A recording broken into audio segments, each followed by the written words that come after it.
और चलिए, चुनाव है तीसरे चरण के। 11 राज्यों की 93 लोकसभा सीटों पर चुनाव हो रहे हैं और इस पर बात करना बेहद जरूरी है। खास मेहमानों का पैनल हमारे साथ जुड़ गया है। कांग्रेस से पक्ष रखने के लिए हमारे साथ कांग्रेस की तेज तर्रार नेत्री शिल्पा देवांगन जुड़ गई हैं। बहुत स्वागत है शिल्पा जी आपका। और बीजेपी से पक्ष रखेंगे प्रवीण साहू जी, आपका भी बहुत स्वागत है। प्रवीण जी, पहला सवाल आपसे ले लेता हूं। 400 सीटें जीत रहे हैं इस बार आप लोग। बिल्कुल, सबसे पहले भारत माता की जय कहूंगा। जय छत्तीसगढ़। आपके सम्मानित चैनल के सभी दर्शकों को नमस्कार, प्रणाम। और सबसे पहले मैं धन्यवाद करना चाहूंगा कि प्रथम एवं द्वितीय चरण में जिन मतदाताओं ने मताधिकार का उपयोग किया उनको धन्यवाद। और साथ ही अपील करूंगा कि आज जिन मतदाताओं ने अभी तक अपने मताधिकार का उपयोग नहीं किया है कर ले, और जिन्होंने अभी तक मतदान कर लिया है मेरे से, तो उनको मैं धन्यवाद करना चाहूंगा। तो देखिए आदरणीय अमनदीप जी, हम अपने कार्यों के आधार पर पूरी तरह आश्वस्त है कि 400 से अधिक हमारी सीटें आएंगी गठबंधन की हमारी। इस प्रकार 10 साल में काम हुआ है, चाहे वो शिक्षा का क्षेत्र हो, चाहे वो स्वास्थ्य का क्षेत्र हो, प्रत्येक क्षेत्र के लिए। इस प्रकार अगर बात करूं, अगर 3 क्षेत्रों की बात करूं, सामाजिक विकास हुआ है, सांस्कृतिक विकास हुआ है और आर्थिक विकास भी हुआ है। क्योंकि हमारे पास नीति भी है, नियत भी है और नेतृत्व भी है। उसके चलते नतीजा मिल रहा है इस देश को। तो चाहे वो प्रदेश हो चाहे देश हो, प्रत्येक क्षेत्र विकास की राह में आगे बढ़ रहा है। अगर मैं बात करूं, देखिए पिछले 10 साल में 7 नए आईआईटी खुले हैं, 7 नए आईआईएम्स, 16 ट्रिपल आईटी। और मैं विचित्र आपको चीज बताता हूं कि 14 तक पूरे देश में केवल 8 एम्स थे। 10 साल में 15 नए एम्स की स्थापना होना। 72 एयरपोर्ट थे आजादी के बाद अब तक, या आजादी से अब तक केवल। अगर उसके बाद 10 साल में तो उसकी संख्या दुगुनी हो चुकी है। तो लगातार प्रत्येक क्षेत्र में विकास हुआ है। क्या गरीब, क्या युवा, क्या अन्नदाता, क्या नारी, प्रत्येक वर्ग का हमने विकास किया है। वो किसी व्यक्ति विशेष को लाभ देखते हुए हमने प्रत्येक वर्ग का हमने काम किया है। महिलाओं की सबसे पहले अगर मैं बात करूं तो देखिए, महिलाओं के क्षेत्र में सबसे पहले हमने उनकी अस्मिता की रक्षा करते हुए शौचालयों का निर्माण कराया। जिस प्रकार पहले शौच की व्यवस्था के लिए उनको बाहर जाना पड़ता था, लगातार दुर्घटना के वो शिकार होती थी, हमने उनके लिए 12 करोड़ से अधिक शौचालय का निर्माण कराया। साथ ही महिलाओं को माहवारी की समस्या से 2 होना पड़ता था, इसलिए हमने उनको केवल 1 रुपए में सर्टिफिकेट उपलब्ध कराया। मातृत्व अवकाश की बात करूं तो देखिए, पहले केवल 12 हफ्ते का मातृत्व अवकाश मिलता था, हमने दोगुने से अधिक 26 सप्ताह का जो है हमने उसको अवकाश स्वीकृत कर दिया। और बताना चाहूंगा कि अगर बात करूं अन्नदाताओं की, तो आज 11 करोड़ से अधिक किसानों को प्रत्येक वर्ष 6,000 की राशि मिल रही है। प्रवीण जी मेरी बात सुनिए। मुझे तो आपकी बातों से लग रहा है कि हाँ, आप ये कह रहे हैं कि 400 सीटें इस बार बीजेपी जीत रही है। छत्तीसगढ़ को लेकर क्या कहते हैं आपके आंकड़े? कितनी सीटें जीत रही है बीजेपी इस बार? इस प्रदेश की 11 की 11 सीटें हम जीतने वाले हैं। कोई भी सीट ऐसा नहीं है जहां पर हम कोई हमारी जो हार होने वाली है। प्रत्येक सीट हम जीतेंगे और बहुत अच्छे बहुमत से जीतेंगे, क्योंकि हमने इस प्रकार मोदी जी के कार्यकाल को देखा ही है। साथ में 4 से 5 महीनों में जो हमारे मोदी जी के नेतृत्व के कारण विश्वदेव सरकार की जहां पर सरकार रही है, आपने काम देखा होगा। चाहे वो धान के बोनस की, बकाया बोनस की बात करूं, या धान की 31 रुपए क्विंटल की बात करूं, या 21 क्विंटल प्रति एकड़ खरीदारी की बात करूं, या प्रधानमंत्री आवास की राशि की स्वीकृति की बात करूं, या बहुत सारे विषय हैं। खासकर महिलाओं के खाते में, प्रत्येक पात्र महिलाओं के खाते में प्रत्येक माह 1,000 जा रहा है। कुछ दिन पहले गया 70 लाख महिलाओं के खाते में प्रत्येक, अगर माह की बात करूं तो 700 करोड़ प्रत्येक हमारे जो खाते में जा रहा है। इस प्रकार बहुत सारे काम है। तो प्रदेश की जनता भी जानती है। बिल्कुल बिल्कुल प्रवीण जी, लौटूंगा आपके पास। शिल्पा जी कह रहे हैं छत्तीसगढ़ की 11 सीटें बीजेपी जीतेगी, और ओवरऑल इंडिया की बात करें तो कह रहे हैं कि 400 से अधिक सीटें बीजेपी के कब्जे में आएंगी। क्या कहेंगे आप? नमस्कार। देखिए, पिछले 10 सालों में मोदी सरकार ने पूरे देश के हर एक चीज, दैनिक जीवन की चीजें हैं, दैनिक जीवन की वस्तुएं हैं, दूध दही से लेकर हर चीज में टैक्स लगाया है। सिर्फ सपने देखने में टैक्स नहीं लगाया है। तो खुल के सपने देखिए, चाहे वो 400 पार वाला सपना हो, चाहे वो 11 सीट वाला सपना। ये मात्र सपने हैं, इसमें टैक्स नहीं लगते, इसलिए ये देख रहे हैं। नहीं तो जनता जो परेशान है, जनता जिस समस्याओं से पीड़ित है, उसकी सीधे बात करना नहीं चाहते, या आप अपने डिबेट में बात करना नहीं चाहते महंगाई की, ये युवाओं के रोजगार की बात नहीं करना चाहते। जिस वादे के साथ में टाइम बॉन्ड वादा था कि 100 दिन में महंगाई कम करेंगे, गैस सिलेंडर के दाम कम करेंगे, युवाओं को रोजगार देंगे, इन सब मुद्दों को डाइवर्ट करके अपने मेन मुद्दों की नाकामी को छुपाने के लिए ये आ जाते हैं धर्म के मुद्दे पे, धार्मिक उन्माद फैलाने की कोशिश करते हैं, ध्रुवीकरण करने की कोशिश करते हैं। इनके पास धर्म है, कर्म नहीं है। तो ये जनता देख रही है, क्योंकि आज मतदान का महत्वपूर्ण दिन है। मैं समस्त मतदाताओं को बधाई और शुभकामनाएं देती हूँ कि उनके अधिकारों का वो सदुपयोग करें। और मोदी सरकार जो 10 साल से नाकाम सरकार, जिसने देश को 205 लाख करोड़ कर्जे में डुबा दिया है, जिनके नेतृत्व में इंडिया की करेंसी एशिया की टॉप 10 करेंसी से बाहर चली गई है, पेट्रोल डीजल के दाम जो 100 से पार भी देने पड़े हैं लोगों को, तो मुझे लगता है कि आज जागरूक मतदाता, चाहे प्रदेश का हो चाहे देश का हो, वो 100 से ज्यादा सीट इनको नहीं देने वाली है जितने की ये पेट्रोल डीजल की कीमत चुका रही है। जनता परेशान है जिन चीजों से। तो बिल्कुल सपने देखने बिल्कुल पर कोई शिल्पा जी, टैक्स मैं नहीं सवाल है। लेता हूं आपका। शिल्पा जी, मैं सवाल लेता हूं। प्रवीण जी, मुझे लगता है कि महंगाई पर बात करना बहुत जरूरी है। महंगाई बढ़ती जा रही, पेट्रोल डीजल के दाम बढ़ रहे हैं और ये सवाल लिया है, ये सवाल आया है कांग्रेस की तरफ से, जवाब दीजिए आप इसका। बिल्कुल, बहुत अच्छा प्रश्न है। मैं आपको साधुवाद दूंगा इस प्रश्न को उठाने के लिए। और देखिए, मैं एक निष्पक्ष संस्था की वेबसाइट को कोट करूंगा, डेटा आप चाहें तो कोई भी व्यक्ति जाकर देख सकता है। फोर्ब्स इंडिया अंतरराष्ट्रीय संस्था है, उसकी वेबसाइट है forbes.india.com पर आप जाकर देखेंगे तो यूपीए कार्यकाल 14 से, अगर हम बात करें अगर 4 से 14 तक, तो यूपीए के कार्यकाल में औसतन महंगाई दर जो है लगभग 9.5% था, और अभी हमारे कार्यकाल में 6% के आसपास है, जबकि वैश्विक इन्फ्लेशन बहुत ज्यादा है। और देखिए, पेट्रोल, अगर डीजल की बात करूं, खासकर पेट्रोल की मैं बात करता हूं, 2004 में पेट्रोल का दाम था 33 रुपए, 14 तक आते आते इन्होंने पेट्रोल का दाम तो बढ़ाकर कर दिया 71 रुपए, यानी 38 रुपए की वृद्धि। मैं रुपीस के टर्म से बात कर रहा हूँ। आज 14 से लेकर 24 तक, सुन लीजिए शिल्पा जी, सुन लीजिए, 14 से आज 24 हो गया है। आज पेट्रोल के दाम लगभग 99 रुपए है। तो हमारे कार्यकाल में केवल 28 की वृद्धि हुई, आपके 10 साल के कार्यकाल में 38 रुपए की वृद्धि हुई। यही तो है, हमने जनता को महंगाई से बचाया है। और आपके कार्यकाल में चाहे वो भ्रष्टाचार और कुछ भी हो, आपने प्रत्येक क्षेत्र में जनता को है अहित पहुंचाया है। मैं फिर से कोट कर रहा हूं कि आपके 10 साल के कार्यकाल में पेट्रोल के दाम 38 रुपए बढ़े थे, हमारे कार्यकाल में तो आपसे 10 रुपए कम ही बढ़ा है, हमने तो केवल 28 ही बढ़ाया है, जबकि अंतरराष्ट्रीय मार्केट में कितनी प्रवीण जी, 100 जनता रुपए जानती पार है। हो गया है पेट्रोल, 100 रुपए पार हो गया है पेट्रोल। नहीं लगता आपको कि महंगाई बढ़ी है?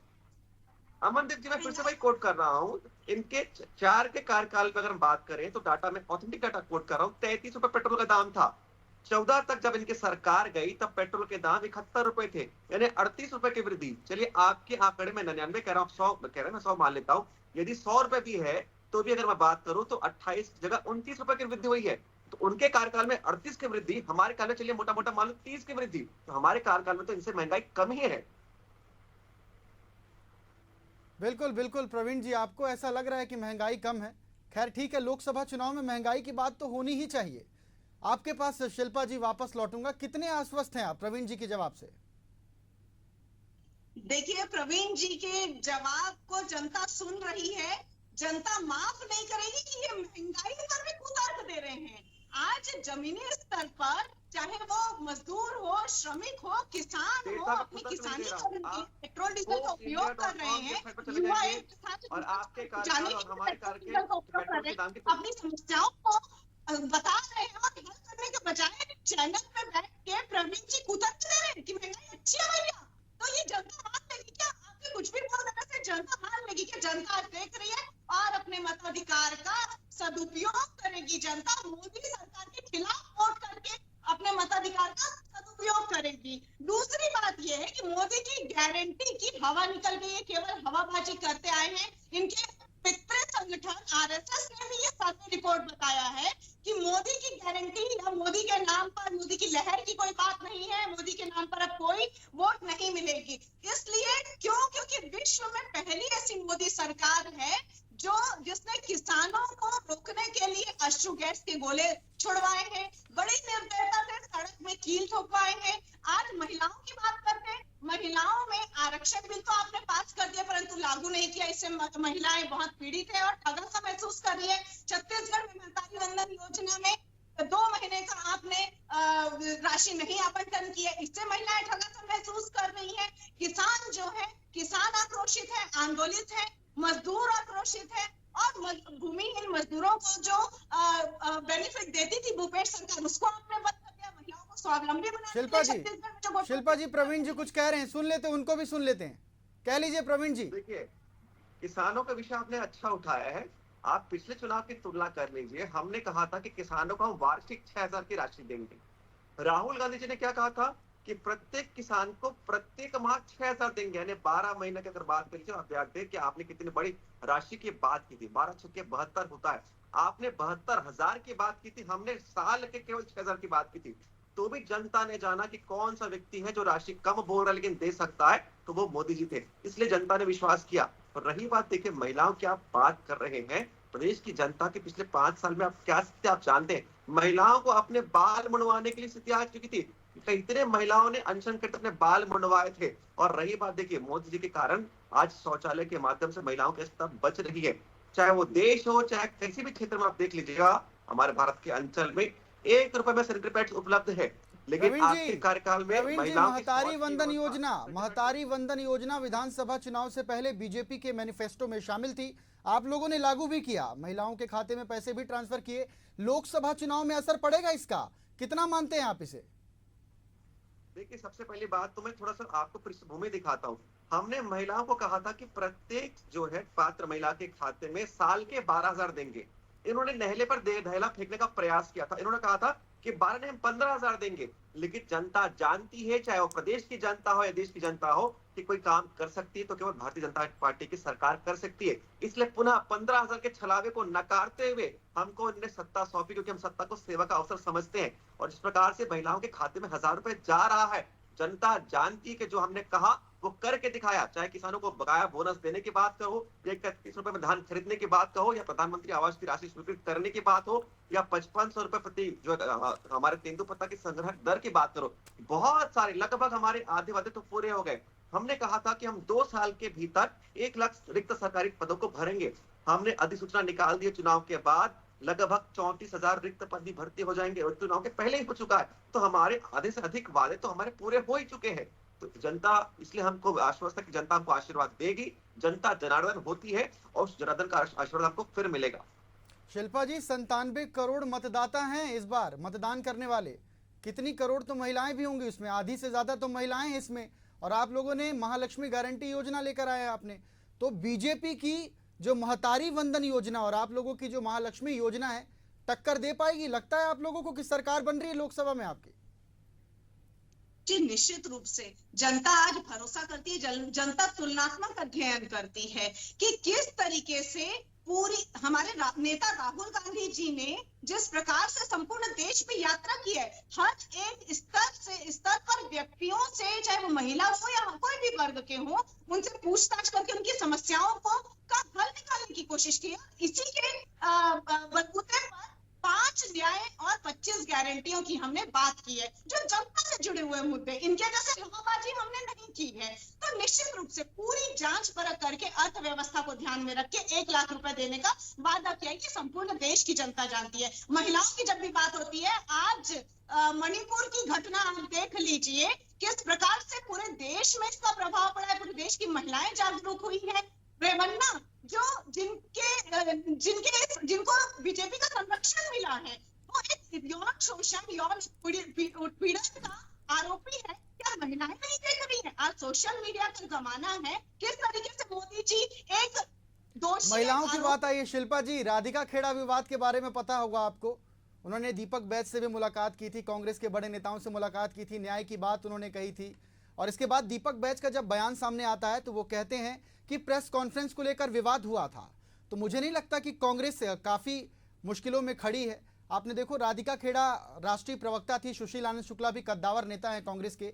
तो मुझे लगता है कि कांग्रेस में ये स्थिति अब तक क्लियर नहीं हो पाई है कि राष्ट्रीय प्रवक्ता को प्रेस कॉन्फ्रेंस लेनी चाहिए या फिर संचार प्रमुख को।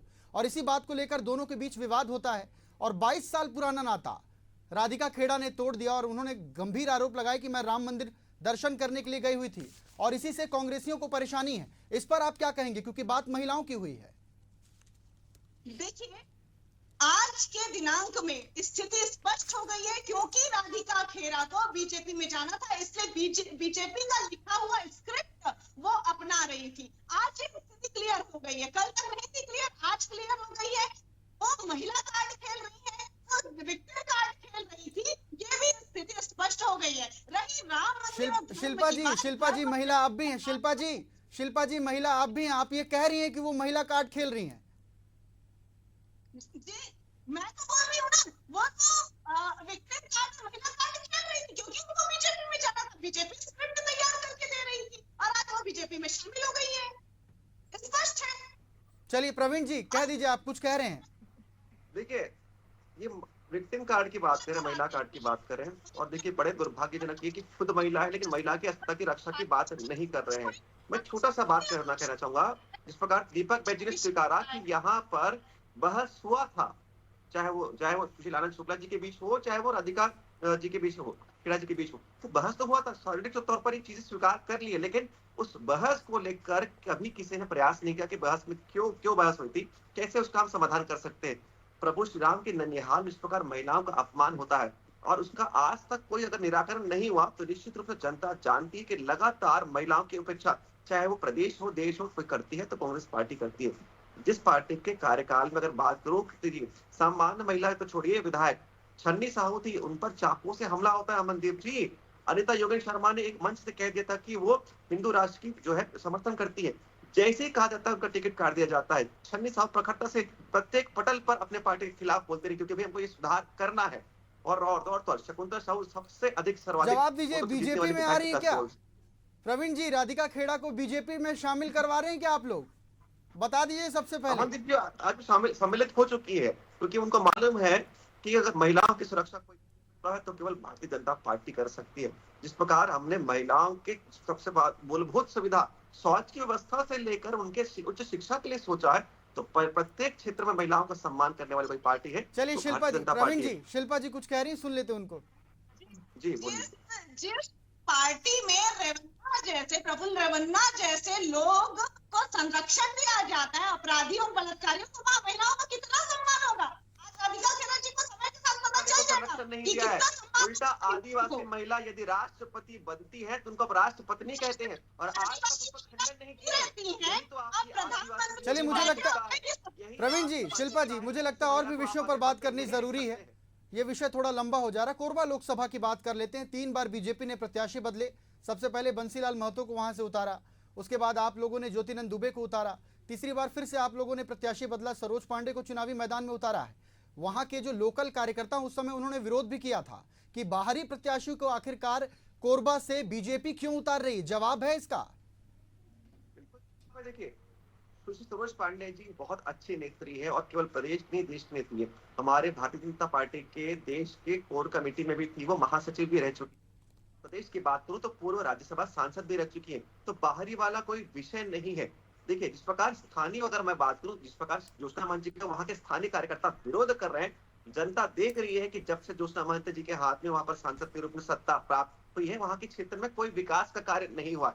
लेकिन सरोज पांडे जी का कार्यकाल आप देख लीजिए, चाहे वो महापौर का हो, चाहे विधायक का हो, या उनके राज्यसभा सांसद के रूप में हो, या संगठन के रूप में हो, बहुत अच्छी नेत्री है, बहुत धरातल पर काम करती है। इसलिए जनता निश्चित रूप से उनको जनता देखते हुए बहुमत से उनको वोट दिलाएगी और जिताएगी भी। और चलिए विषय पर वापस आते हैं। प्रवीण जी, आपका जवाब तो मैंने सुन लिया, अब मैं शिल्पा जी के पास जाऊंगा। शिल्पा जी, कोरबा लोकसभा से क्या कहेंगी आप? ज्योत्सना महंत इस बार फिर से वापसी कर पाएंगी क्योंकि विरोध भी है? जी निश्चित रूप से। सबसे पहले तो जनता ये भी देखती है कि पिछली बार 9 सांसदों को जनादेश मिला था भारतीय जनता पार्टी के। आप मुझे बता दीजिए, उन 9 सांसदों ने छत्तीसगढ़ प्रदेश की जनता के हित में संसद में कौन से प्रश्न उठाए हैं? ट्रेन से इतने परेशान थी जनता, ट्रेन के रद्द होने से, ट्रेन के देरी होने से आज तक ऐसा समस्या का समाधान नहीं निकाल पाई और कहते हैं कि डबल इंजन की सरकार है। और आपने अभी खबर दिखाई कि डबल इंजन की सरकार में लाइट भी बहुत साय हो रही है। तो ये तो हाल है प्रदेश का। डबल इंजन की सरकार में हरदेव के जंगल भी साय कट रहे हैं, खनिज संसाधन भी साय खत्म हो रहे हैं, उनका संसाधन जो खनिज संसाधन है उसका दुरुपयोग हो रहा है, पूंजीपतियों को निजीकरण करने पे उतारू है बीजेपी। तो भारतीय जनता पार्टी की जो नीति नियत और मंशा है छत्तीसगढ़ के संसाधनों के प्रति, वो छत्तीसगढ़ की जनता अब बहुत अच्छे से समझ गई है। और इसीलिए मैं कह रही हूँ कि छत्तीसगढ़ की जनता जागरूक होकर अब बीजेपी के खिलाफ वोट करने के लिए, क्योंकि जब भी इनको मौका देते हैं कि संसाधनों को बेचने। बिल्कुल शिल्पा जी, आखिरी सवाल प्रवीण जी आपसे पूछूंगा मैं। खनिज वनीज को लेकर इन्होंने बयान दे दिया, कह रही है कि खनिज और निजीकरण बहुत ज्यादा हो रहा है, ये काम धरातल पर नहीं पहुंच पा रहे हैं साएं साएं। क्या जवाब देंगे आप इसमें? देखिए, मैं चुनौती देता हूँ सम्मानजनक प्रवक्ता है डॉक्टर शिल्पा देवांगन जी, मुझे एक कागज दिखा दीजिए जहां पर किसी भी क्षेत्र को बेचने का अगर यदि एडवर्टीजमेंट जारी हुआ तो। आपको बहुत सम्मानित चैनल है, बहुत अच्छे दर्शक आपको देख रहे हैं, बहुत अच्छे से आपने कार्यक्रम का संचालन किया है। मैं चुनौती देता हूँ शिल्पा देवांगन जी, कांग्रेस पार्टी, एक मुझे एडवर्टीजमेंट दिखा दीजिए सरकार की ओर से। आप एक एडवर्टीजमेंट दिखा दीजिए जहां पर बेचने का प्रयास किया हो गया हो, दिखा दीजिए मुझे। केवल ये भ्रांति फैलाने का काम करते हैं। ये केवल क्या कहते हैं, तो थोथा चना बाजे खाना। जिस प्रकार इनके प्रदेश में एक भी सीटें नहीं आ रही है, इसलिए उल जुलूल बयान दिए जा रहे हैं। चाहे वो प्रदेश हो चाहे देश हो, कहीं चलिए, भी इनका बिल्कुल सत्ता नहीं आने वाली। बिल्कुल बौखलाहट प्रवीण इस जी, प्रकार के शिल्पा बयान दे रहे जी, हैं। मुझे लगता है और भी मसले हैं, उस पर बात करना जरूरी है। अब 4 जून को नतीजे तो सामने आ ही जाएंगे कि देश की जनता, प्रदेश की जनता किसे चुनती है। आप दोनों हमारे साथ जुड़े, आपका बहुत शुक्रिया।